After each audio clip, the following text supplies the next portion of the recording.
तो class 9th का chapter 8 का हम लोग जो सॉल्व कर रहे थे प्रश्नावली 8.1 का, आज हम लोग क्वेश्चन 6 और 7 को सॉल्व करके चैप्टर को फिनिश करेंगे, मतलब प्रश्नावली 8.1 को फिनिश करेंगे।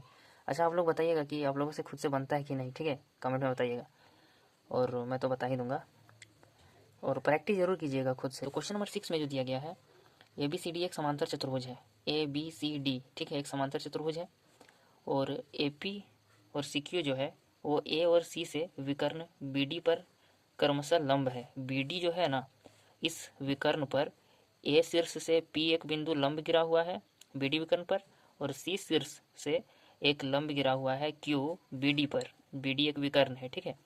तो हम लोग यहाँ पे सॉल्व करेंगे। हमें यहाँ क्या करना है कि सिद्ध करना है कि जो त्रिभुज है हमारा APB और CQD, इन दोनों त्रिभुज को सर्वांगसम करना है। तो कैसे करेंगे मैं शॉर्ट में बताता हूँ, क्योंकि देखो ये हमारा क्या है, समांतर चतुर्भुज है ABCD, तो इसका सम्मुख भुजा बराबर होगा, तो एक साइड हमारा बराबर हो गया दोनों त्रिभुज में, जो भी त्रिभुज लेना है उसमें, ठीक है। और इसका ये कोण हम लोग देंगे एकांतर कोण से बराबर कर, क्योंकि DC और AB पैरेलल हो जाएगा, समांतर चतुर्भुज है इसलिए सम्मुख भुजा बराबर और समांतर होता है समांतर चतुर्भुज में, ठीक है। अब एक ठोर एंगल मिल गया, यहाँ पर भी 90 है, यहाँ भी 90 है, तो एंगल साइड से हम इसको सर्वांगसम करके क्वेश्चन को फिनिश खत्म हो गया, ठीक है। अब चलिए बनाते हैं। तो सबसे पहले लिखेंगे दिया है,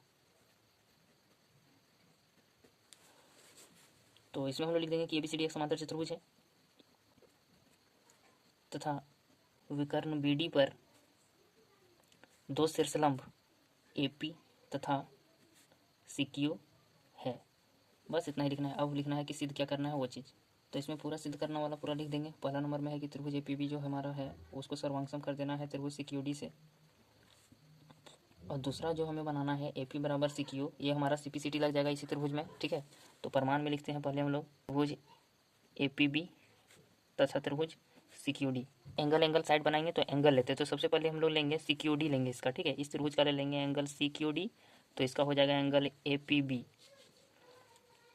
ठीक है। ये हमारा कैसे बराबर है, तो 90 डिग्री है। फिर हमें एक एंगल लेना है, तो हम लोग इस एंगल को लेंगे, तो हम क्या करेंगे, जो हमारा CDQ है इसका जो है एंगल CDQ, C फिर D फिर Q, तो इसमें लेंगे ABP, यहाँ भी देख लेंगे ABP और CDQ, यानी एकांतर कोण है, तो हम लोग कारण में लिखेंगे एकांतर कोण। पर ये भी लिख सकते हैं कि चूंकि हमारा जो DC है वो पैरेलल है AB के। अब यहाँ पर जो हमारा है एक और भुजा लेना है, तो AB ले लेंगे इधर, AB बराबर हो जाएगा CD के, होगा कि नहीं। अब यहाँ लिख देंगे समांतर चतुर्भुज, यानी कि दिया है लिख देते, छोड़िए दिया है, इसलिए हम लोग लिखेंगे कि जो हमारा त्रिभुज APB है वो हमारा सर्वांगसम हो गया त्रिभुज CQD से, एंगल साइड सर्वांगसमता नियम से। अब हम लोग क्या करेंगे, AP हम बराबर कर देंगे CQ के CPCT से, प्रूव्ड। आप लोग से भी इसी तरह फटाक से क्वेश्चन बनेगा, लेकिन प्रैक्टिस करना पड़ेगा, ठीक है। प्रैक्टिस कीजिए, practice, only practice can make perfect you in mathematics.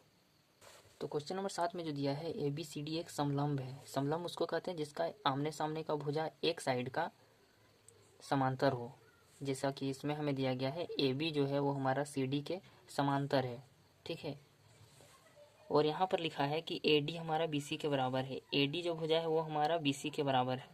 और एक चीज़ इसमें यूज़ जो हम लोग करेंगे, तो AD का समांतर हम लोग CE का रचना किए हैं, ठीक है। ये किताब में हिंट भी दिया गया है उसके आधार पर, और एक जो हमें दिया गया है पिक्चर किताब में जो आकृति दिया गया है उसमें भी ऐसा बना हुआ है, ठीक है, डॉटेड लाइन से।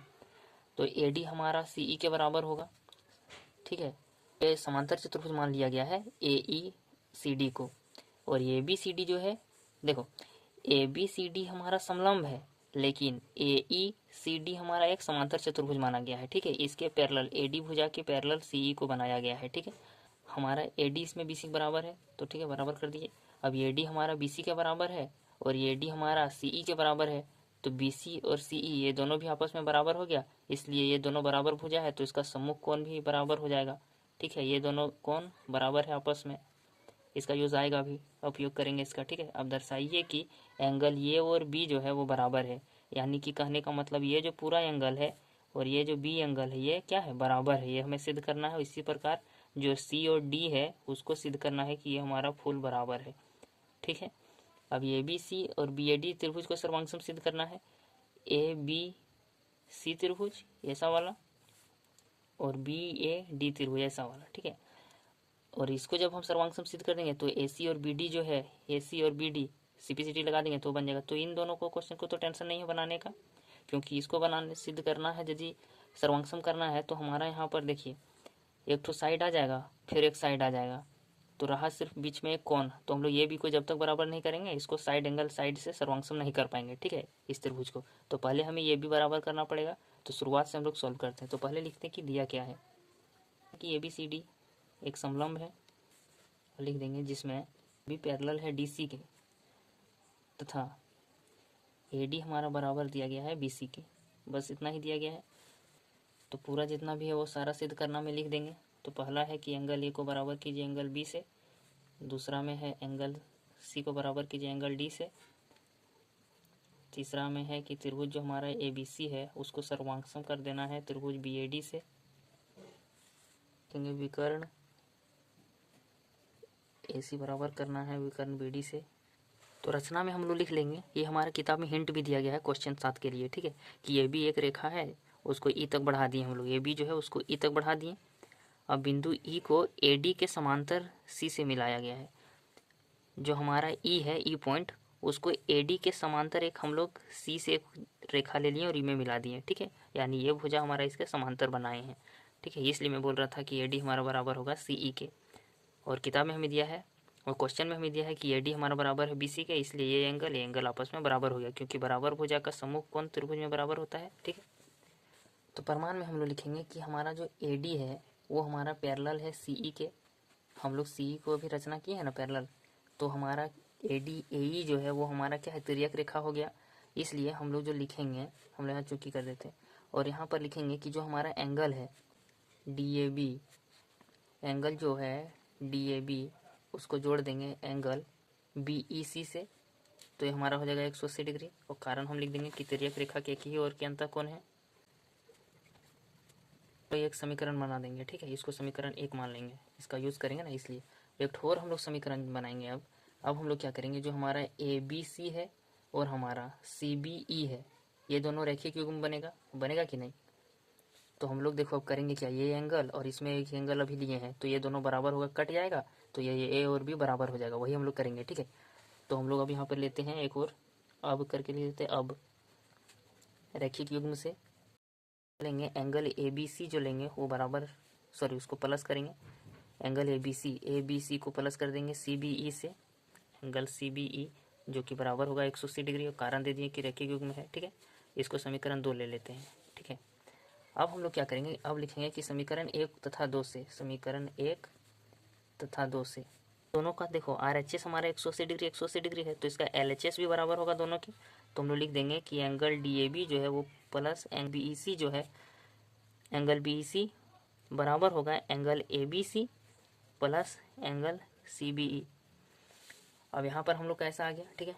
अब यहाँ पर कुछ कटने वाला तो ऐसा सेम मिला भी नहीं, अब तो हम लोग फंस गए, तो भी फंसे नहीं है। अब हम लोग चेंज करेंगे, जैसे कि CBE को BEC से हम लोग चेंज करेंगे। BEC जो है ना, BEC और CBE, इधर हमारा CBE, तो अगला स्टेप में हम लोग इसी को इक्वल लिख देंगे, ठीक है। और CBE को हम लोग चेंज करेंगे, CBE को हम लोग क्या लिख सकते हैं, CBE को हम लोग लिख सकते हैं BEC, तो एंगल BEC लिख सकते हैं, ठीक है। और कारण हम लोग दे देंगे कि चूंकि एंगल BEC बराबर है एंगल CBE के, ठीक है, ये इसके बराबर है कि नहीं, BEC और CBE बराबर है। और यहाँ एक चीज़ और लिख देंगे कि बराबर भुजा का सम्मुख कोण बराबर होता है।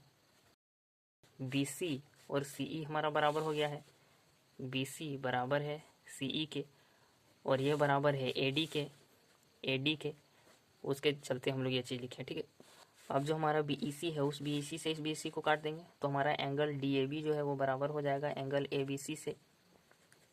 अब जैसा कि क्वेश्चन में हमें दिया गया है कि A और B को एंगल सिर्फ हमें लिखना है, तो DAB को हम लोग एंगल A लिख सकते हैं और एंगल ABC को B लिख सकते हैं। तो ये हमारा प्रूव्ड। अब हमें दूसरा क्वेश्चन में जो सिद्ध करना है उसके बारे में सोचते हैं, C और D के बारे में।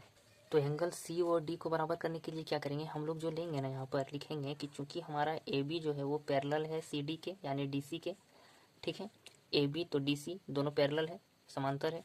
तो हम लोग यहाँ पर तिर्यक रेखा जो हम लोग देखेंगे यहाँ पर अब लिख देते हैं कि तथा तिर्यक रेखा, तो एडी जो तिर्यक रेखा है तो उसका हम लोग क्या करेंगे, जो हमारा एंगल ये वाला हो जाएगा, यानी कि DAB और ADC, ये दोनों का योग जो होगा 180 डिग्री होगा, तो वही लिखते हैं।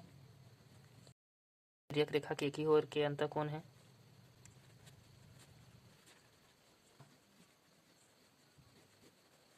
पुनः AB जो है वो पैरेलल है DC के, और तथा जो हम लोग तिर्यक रेखा लेने वाले हैं वो हमारा होगा अब BC के ऊपर हम लोग अब ध्यान देते हैं। तो हमारा ABC और BCD ये दोनों एंगल हमारा हो जाएगा 180 डिग्री तिर्यक रेखा। इसको समीकरण 3 नाम दे देंगे और इसको समीकरण 4 नाम दे देंगे, ठीक है। अब हम लोग लिखेंगे कि समीकरण 3 तथा 4 से, क्योंकि दोनों का RHS बराबर है तो LHS भी बराबर होगा, तो angle DAB plus angle ADC बराबर होगा एंगल ABC, यहाँ पर प्लस होगा, प्लस एंगल BCD, तो यहाँ पर लिख देंगे कि DAB प्लस एंगल ADC बराबर एंगल ABC जो हमारा है उसको हम लोग लिख देंगे DAB प्लस एंगल BCD, और यहाँ लिख देंगे कि चूँकि हमारा जो एंगल DAB है वो बराबर है एंगल ABC से, सिद्ध कर चुके हैं, लिख देंगे वो भी, इसलिए हम लोग DAB कैंसिल आउट कर देंगे, एंगल ADC बराबर हो जाएगा एंगल BCD के, और हम लोग अब ADC जो हमारा है ADC उसको D दे देंगे और BCD को C दे देंगे, ठीक है। BCD को C दे देंगे और ADC को एंगल D दे देंगे, तो C और D हमारे यहाँ पर बराबर हो गया, ये भी प्रूव्ड हो गया। का पार्ट जो 3 है उसका सोल्व करेंगे, जो त्रिभुज दिया गया है, तो हम लोग लिखेंगे कि त्रिभुज ABC तथा त्रिभुज BAD में, ठीक है। अब हम लोग यहाँ पर क्या करेंगे, जो हमारा ABC है ABC, तो इसमें हमारा क्या करेंगे, AB बराबर है हमारा BA के, जो कि उभयनिष्ठ है। अब हमें एक एंगल लेना पड़ेगा, तो हम लोग ABC ले लेंगे, इसमें एंगल ABC जो कि बराबर हो जाएगा BAD के, एंगल BAD, और इसका कारण में लिख देंगे कि सिद्ध कर चुके हैं। ABC यानी कि B एंगल, और BAD यानी DAB जो हम लोग लिख रहे थे पहले, ठीक है। तो ये वाला एंगल और ये वाला एंगल ये दोनों बराबर है, ठीक है, हम लोग सिद्ध कर दिए। तो हम लोग यहाँ लिख देंगे इसी तरीक़ा से, ज़्यादा लंबा चौड़ा उसका लिखना नहीं है। अब हम लोग एक और साइड इसमें लिखेंगे जो कि BC हो जाएगा, तो इसमें लिखेंगे BC, तो इसमें हो जाएगा AD, ठीक है, BC और AD जो कि दिया हुआ है, यहाँ पर है BC AD दिया है, इसलिए जो हमारा त्रिभुज है ABC वो सर्वांग हो गया त्रिभुज BAD के साइड एंगल साइड सर्वांग समता नियम से। अब हम लोग यहाँ पर लिखेंगे जो हमारा AC है वो हमारा BD के बराबर है, ठीक है। यहाँ पर AC तो यहाँ BD ये दोनों बराबर है CPCT से, हम यहाँ लिखेंगे प्रूव्ड।